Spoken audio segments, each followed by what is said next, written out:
is Gemara in Yevamos Daf Chof Vav. All the learning bringing an incredible schos shidduch for yourself. Chaim and Tavir Shlomo and Levi Zahava Oifek Ben Teli Yishema Ben Chaya. They should all find that there's Ziva Kagain Bekaroiv, as well as learning should be an incredible schos for Shlomo for Shmuel Yosef and Henya Freda Shmuel Mentila Naftali Tzio Mechleser Nachama Bas Ariva Bashvafiga Bashir Chana.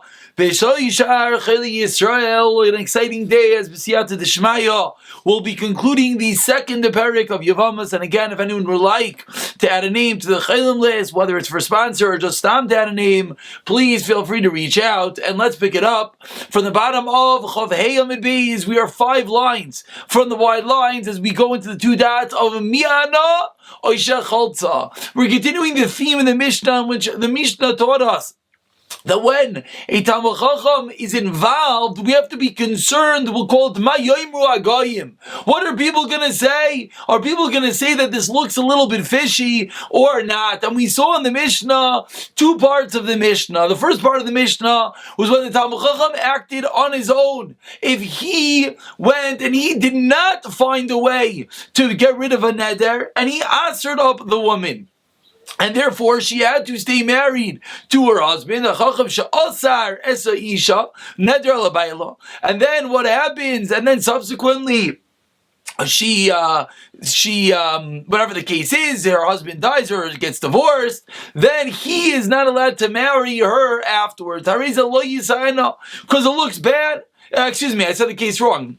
Correct. If he answered her to her husband, that's why she got divorced, because she's answered to her husband now. Beautiful. So then, he can't be the one to marry her because that doesn't look good. But the second half of the Mishnah spoke about Mi'ana Ishal Chaltza. If they acted in the context of a bezdin, it wasn't he on his own. There was a bezdin and she came in as a katana and said, I want to leave this husband, or she had a chalitza done to her, then any member of the bezdin is allowed to marry her. So says the Gemara, time of the bezdin, as we just explained, the contrast in the Mishnah clearly owns in on this detail that the reason is because it was in bezdin.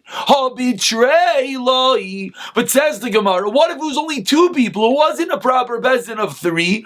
Then it would sound like they would not be allowed to marry her. But I asked the Gemara, why? Why is it any different from that which we learned? It's not in the Mishnah. 2 witnesses that sign on a field of a sale, Valget Isha, or on a document of divorce, the Chachamim were not concerned.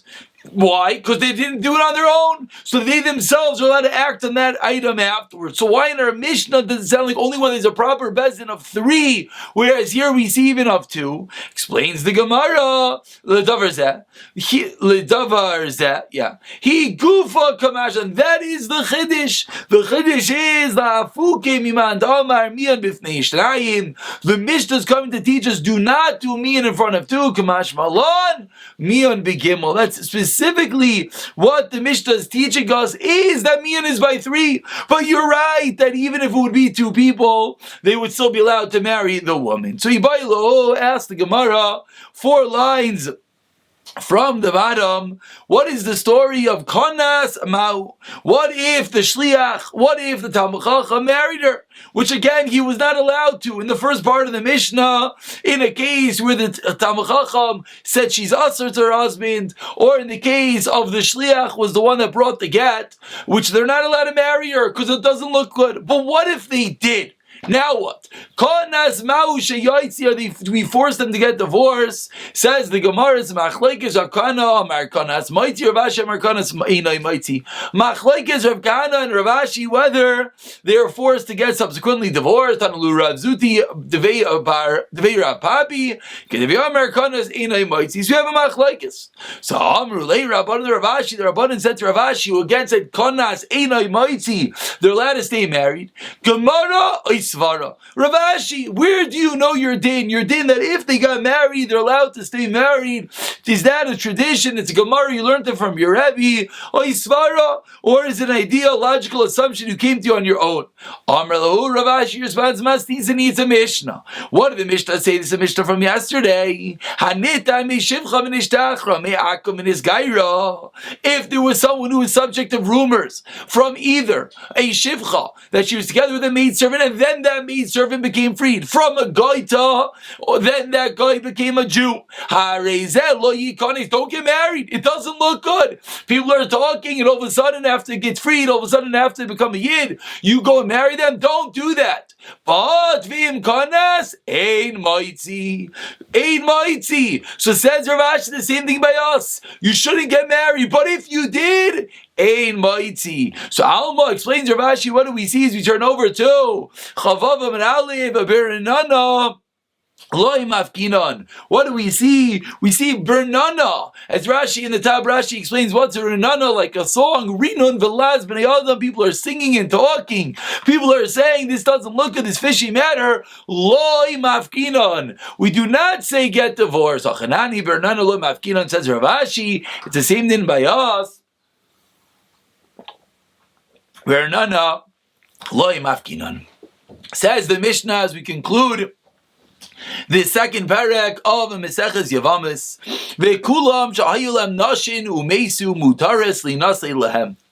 Says the Mishnah, in all of these cases, in the cases of the aforementioned Mishnayos, the cases of yesterday in which we began discussing today, the Talmud Chacham that said the woman was Aser, the Shliach that brought the get, the aid that says the person, the husband died, and all of them, if they themselves, v'kulam shahayu lahem nashim, who is the lahem? Look at Rashi, 3 lines in the top. Ha'chacham ha'mevi get, ha'meir b'isha lisiya.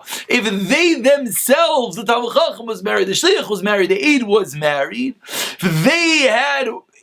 they were married. So when that Talmud Chacham said this woman is Aser, he was already married. And then what happens? Umesu, and then their own wives died later. Then they're allowed to marry this woman. Since at the moment when they gave the Eidos, when the Talmud Chacham acted, he was not Shayichter. He was already a married man. Therefore, no one is going to say, oh, he didn't get remarried. And therefore, it's not a problem. Similarly, says the Mishnah, in all these cases, if let's say this woman, she got divorced, or there was Yidus, her husband died, or there was Yidus that this was a get, and she goes and she marries elsewhere, and then in Nizkarshu, the husband divorced her, she gets divorced, her husband dies. She's allowed to come back and marry that Talmud Chacham, marry that Shliach, marry that Eid. Similarly, case number 3, and similarly, all these women, they're only usher to the Talmud Chacham himself, to the Shliach himself, to the Eid himself, but to his children, they are allowed. So 3 different cases in which we could say this is like almost part 2 of yesterday's Gemara. This is really playing it out. How far do these concerns, this concern of rumor go? How far does it go? And we're seeing 3 applications. Number 1, if the Chacham himself, the Shliach, the Eid, was married. Number 2, if this woman married elsewhere. Or number 3, the Talmud Chacham, the Shliach, the Eid's children. In all those cases, they're allowed to marry this woman. Says the Gemara, what was the first case? The first case was that if the Talmud Chacham, the Sheikh, the Eid was married, then their own wife dies, then they're allowed to marry this woman. Meisuin, says the Gemara, Niskar Shilai. From the Mishnah, which you see really clearly in the reading, that in case 1 it said Meisu, in the other cases it didn't. So clearly it's only if it's Meisu if their wife died, but not if they divorced them. So says the Gemara, is that true? Amar lei Rav Hillel Rav Ashi. Says Rav Hillel Rav Ashi, V'atanya, but we learned in a Brisa, Afilu Niskarshu. The Brisa is not that way. The Brisa said that even if the Talmud Chacham, the Eid, the Shliach, was married, then they divorced their own wife, and then they could go marry this woman. Answers the Gemara, like Asha, the Have Katata, the Loya Have Katata. 2 different answers. Answer number 1 is the case in which we say they could get married is when they were fighting. Meaning, if they got divorced, then we knew that there was a rocky marriage. We knew that Talmud Chacham, the Sheikh, the Eid was having a difficult time. Then they got divorced. Then yes, you go marry this woman because clearly it wasn't because of that.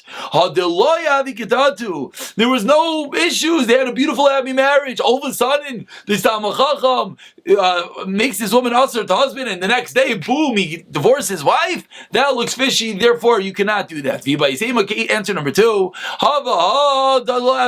in both cases, there was no fighting. A different differentiation. In the case where he's not allowed to get remarried, it's because he instigated the fighting. Everything is fine, all of a sudden he starts fighting with his wife, then he goes and gets divorces her. Now he can't go and remarry this woman. But if it was the argel, if she was one that picked the fight, that has nothing to do with him, then he could go and then he could go and marry this woman. And the Gemara continues, V'kulan shenisu, this is case number 2 of the Mishnah, that if this woman marries elsewhere, then she gets divorced, or the husband dies, then the Tamachacham, the Sheikh, the aide, can marry her. Says the Gemara, says the Gemara, we think right now that the 2 cases line up. There's a parallelism in the cases. That when the case of the woman was widowed from her second husband is the same case where the aide testified that the wife died.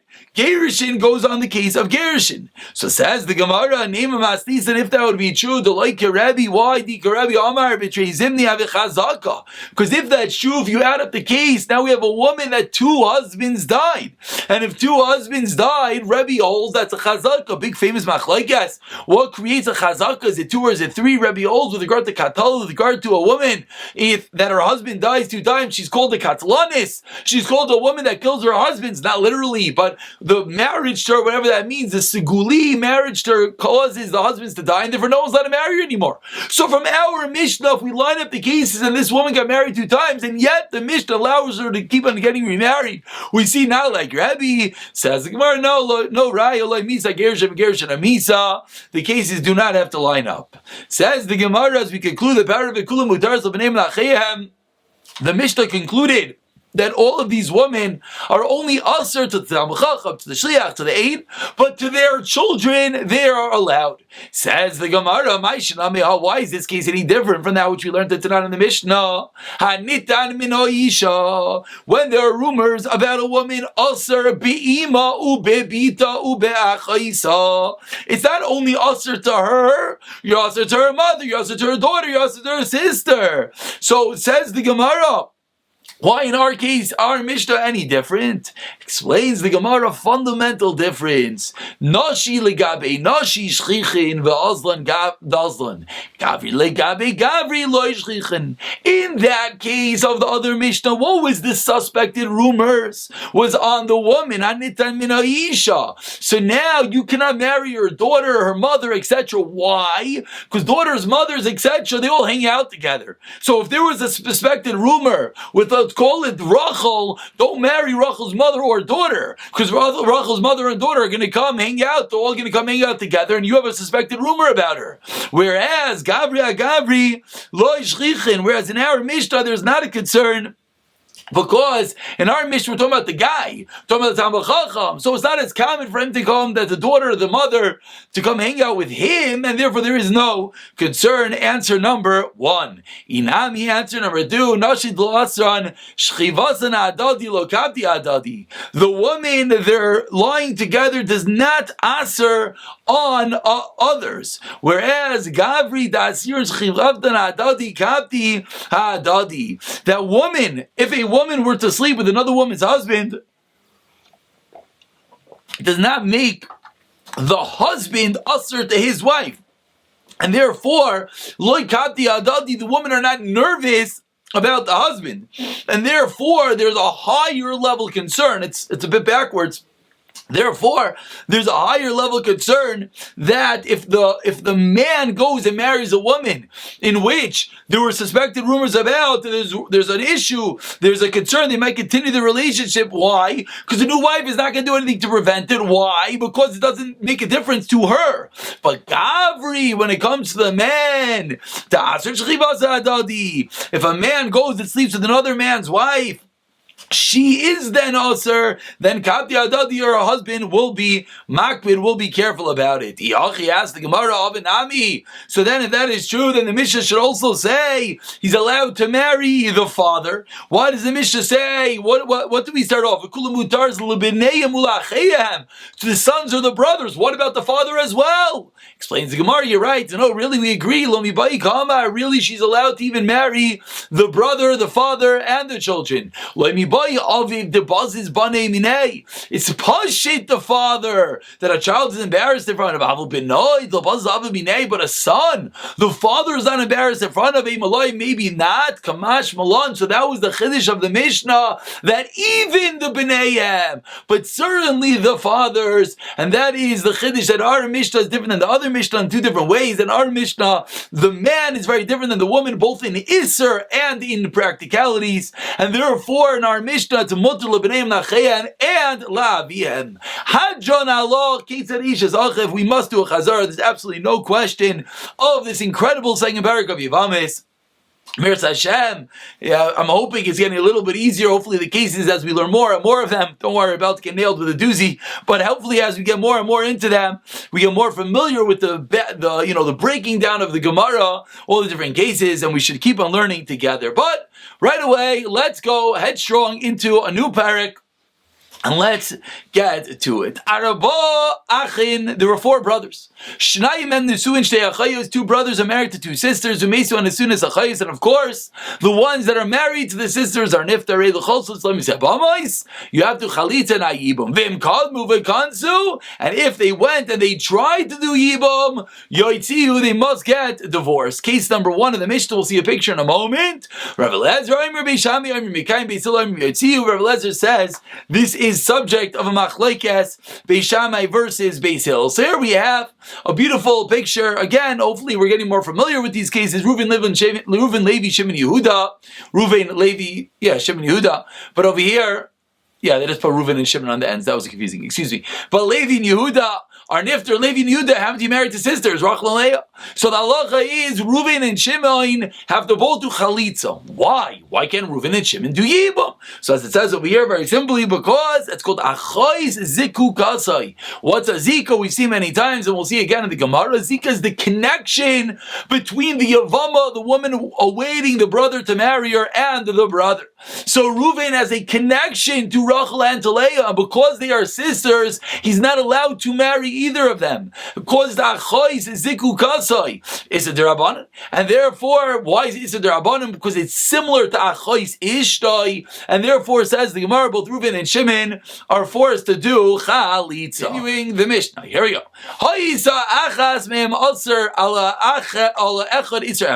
If one of them are aser and iser erva, one of the sisters, again, we have Rachel and we have Leah. If one of them is an iser erva, says the Gemara, aser ba, so then Reuven is aser to her, but now, interestingly enough, not interesting because that's the din, but because you're forbidden to her, there's no zika there, there's no connection, and because of that, mutter ba'achayis, you let him marry your sister. And similarly, but the sheni, there's no connection, then aser b'shteiim. Let's see this case together to get nice and clear.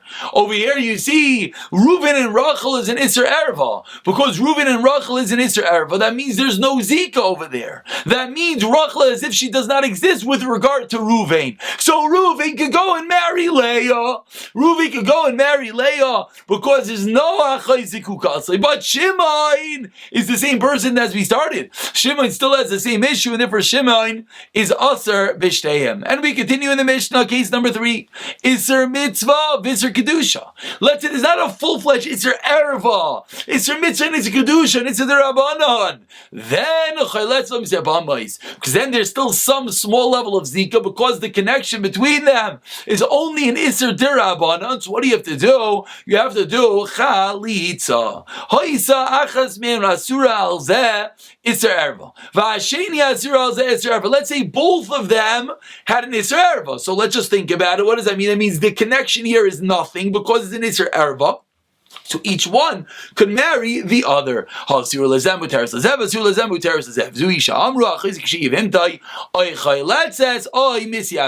here you see, this was case number 2, in which there's an Isser Lav. The Isser Lav, therefore, there still is some level of connection, so you have to do Chalitza. And over here you see that if both Rachel and Leah both have an Erva, if they both have an Erva, then Asur Lazeh Muteris Lazeh, Asur Lazeh Muteris Lazeh, and therefore both Reuben and Shimon could potentially do Yibum to the other wife, Reuven to Leah and Shimon to Rachel. And now says the Gemara, as we would anticipate, as we spoke out of the Mishnah, Shema Mino, what do we see from the Mishnah? Yesh Zika. We see that there's a connection. Yesh Zika. There's an absolute connection, and that was the reason why you cannot go and do Yibum, because it's a Chois Ziku Kasai. The Ein Zika, because if there was no connection, they're coming from 2 different places. So we shouldn't care that they're sisters because they're coming from 2 different husbands. So each person, Reuben and Shimon, each one should be able to do Yibum. The fact they cannot is because there's some level of connection. What is that level of connection? What does that mean? That means that there's Yesh Zika. Says the Gemara, excuse me, no Raya, I'll tell you, there's no connection. It says Yevamim. The reason why, as we've seen this actually already, the sugya of Zika, we brought down this raya, we brought down this answer, and the reason you cannot do Yibum, because there's a different concern. Asr levatel yitzes Yevamim. That what might happen, says the Gemara. Reuven's going to do Yibum, and after Reuven does Yibum, Mayis Idoch, Shimon is going to die, and therefore what happens? So Reuven does Yibum to Rachel, Leah's waiting over here, and Shimon dies. So is Reuven allowed to do anything to Leah? No, because he's married to Rachel. And now there's going to be a person that had a potential mitzvah Yevamim. She had a potential chalitza or Yibam, Leah, and now she has nothing. Because of that, we require both Reuven and Shimon to do chalitza. I asked the Gemara, that is true, so why don't we say the same case with 3? Why do you need 4 brothers? Let me buy Kamrina, says Gemara, you're right, it's true. Let me buy it's lost a devadai about mitzvah Yevamim. Even by 3, which certainly is going to cause a bittul. Would have been, this is a concern, this is far-fetched, that after Reuven does Yibam, that Shimon's going to drop dead. Maybe we are concerned about that. Ask the Gemara, to turn over the Amid if we're concerned about that. Chamisha Nami. So why does the Mishnah say case of 4? Say the case of 5. Says the Gemara, the trailer Chashina, to say that 2 of them are going to die. Yeah. That is the next picture up over here. This we saw already. Actually, no, we did not. Here you see on the bottom, you see the Asr Levatel Mrs. Yevamim, that if Reuven does even to Rachel, Leah now is Achois Ishtoi, the sister of Reuven's wife. So therefore, if Shimon now dies, Reuven cannot do anything to Leah. So originally, Leah should have had Yibum or Chalitza done. Now Leah is not going to have anything done, and therefore says the Gemara, that is the concern of Asr Levatel Mrs. Yevamim, and that is the reason why we require them both to do Chalitza. And now we continue with the Gemara, in which really is going to begin a discussion that's going to take us well into tomorrow's daf. A bit of a difficult discussion, but we have to do it, of course, so let's get to it. Omar Rabba Baravuna, excuse me, Omar Rava Baravuna. There it is. Omar Rav. So this is Rav's opinion. What is the case, says the Gemara? Shalosh Achayos Yevamos. We have 3 sisters who are Yevamos. They were married to 3 brothers, and the 3 brothers died. Shenaflu of Shnei Achin Yevamim. And they fell in front of 2 Achin Yevamim. So there's a total of 5 brothers, of course, 3 sisters, 3 brothers. The 3 brothers died. The 3 sisters fall to 2 brothers. We'll call them Reuven and Shimon. What is the halacha? Says Rav. Reuven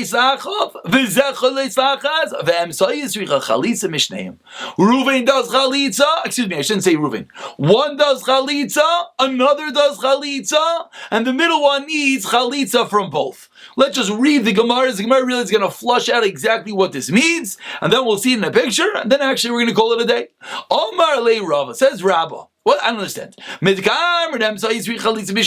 that the middle one, whatever that means. Seemingly, we're talking about the three sisters. The three sisters in which were married, the three brothers that died. The three sisters now are awaiting Yibum from Reuven and Shimon. It says one does chalitza, the middle one does double chalitza. For the fact that you told me that the middle one does double chalitza, why? Why would she need chalitza from both Reuven and Shimon? Because Avris yesh zika. Must be because there was a double connection. Reuven and Shimon both have a connection to her. But if that's true, and therefore it's a weak chalitza. The word chalitza psula, Rashi over here explains, it means kiloimar grua. It's a weak chalitza. What's a weak chalitza? A weak chalitza means that there was no potential yibum. We have two types of chalitza. We have chalitza in which, if there is a potential yibum, Reuven could do yibum to this woman, and he chooses chalitza. That's chalitza me'alya. That's a strong chalitza because there was a potential yibum, and they said no. They did chalitza. That is a different type of chalitza in which yibum is off the table. Why would yibum be off the table? For example, a case like this, in which is a double zika, you have Reuven and Shimon, and they both have zika with this woman, so you cannot do chalitza, you cannot do yibum Turks chalutza. It's a sister, and therefore you're forced to do chalitza. But that's a weak chalitza. So says the Gemara, we think right now the reason the middle one needs a double chalitza because the double zika, it's a weak chalitza. But chalitza psula, and the rule is chalitza psula sarlach lekulachem. That whenever you have a weak chalitza, the way to remove a weak chalitza is going to both brothers, which is the reason it's a weak chalitza, and remove that weak chalitza. But I asked the Gemara, if that is true, then the first brothers as well should do the same thing. Meaning, we have three wives over here. We said one does one chalitza, one does one chalitza, one does two chalitzas. Says the Gemara, I don't understand. For whatever which reason this was doing two chalitzas, in which we're explaining because it's double zika, it's a weak chalitza, you gotta go to both brothers. So then the other two wives should require double chalitza as well. Explains the Gemara, if all three brothers died at one time, all three sisters fell at Yibum at the same time, then you'd be right, they'd all be in the same boat, and they'd all need a double chalitza. What's the case? And again, we're gonna explain this better through the picture. They fell one after another. So therefore, nafla chada, when the first woman falls to Yibum, chalatzla Reuven. At the moment that she fell to Yibum, Reuven was actually able to even do Yibum to her. It was chalitza ma'alya. It was a good chalitza. So at this point, her husband died. She's the only woman awaiting Yibum, and Reuven chooses chalitza, no problem. And then similarly, Shimon, the brother dies. Nafla idach, again chalatzla Shimon. Now when nafla idach, when the third brother dies and she falls to Yibum, now she's a case of achois chalutza, because both Reuven and Shimon already did chalitza. And that is the reason why both of them are going to have to do chalitza. Before we see the picture, let's just read two more lines. Ask the Gemara. Rav doesn't hold to this whole concept of zika. Rav is talking to Amar that holds of zika. Now we're going to go and let's see this played out. Here we have the case of chalitza psula, weak chalitza. What is a weak chalitza? A weak chalitza is any time you would not be able to act on the chalitza. As you see over here, that Reuven and Shimon both cannot act on the yibum, cannot act on the yibum. Why not? Because they're sisters. Levi and Yehuda died. Both Reuven and Shimon cannot act on the yibum, and therefore the chalitza is a weak chalitza. Therefore, you have to chalitza, not yibum. Now, this is our case of our Gemara of Rav. We have five brothers. Levi, Yehuda, and Yisachar all died. Rachel, Leah, and Rivka all dropped to yibum. So, what's the halacha? They're all achais ziku kasai. So says the Gemara, if they fell at the same time, then you're right. They would all have to do chalitza not yibam. Why? Because chalitza psula, and it's important. It is beautiful how this Daf Chaim plays this out because it really sets the framework for tomorrow's shir. That chalitza psula sarlach sarkolachem. But what's the case in Avlu b'zu acharzu? That first Levi dies, so Reuven does yibam. When Reuven does yibam, there's no problem. And then what happens afterwards? And here it shows you why Reuven is allowed to do Yibum, because Shimon either could have done Yibum because there was only one person dead. Levi was the only one that was dead at that moment. So Rachel was a free girl. Reuven went, and when she did Chalitza, on the bottom of this page you see it's a Chalitza Ma'aliyah, it's a great Chalitza. And then what happens is that when Yehuda dies, Shimon does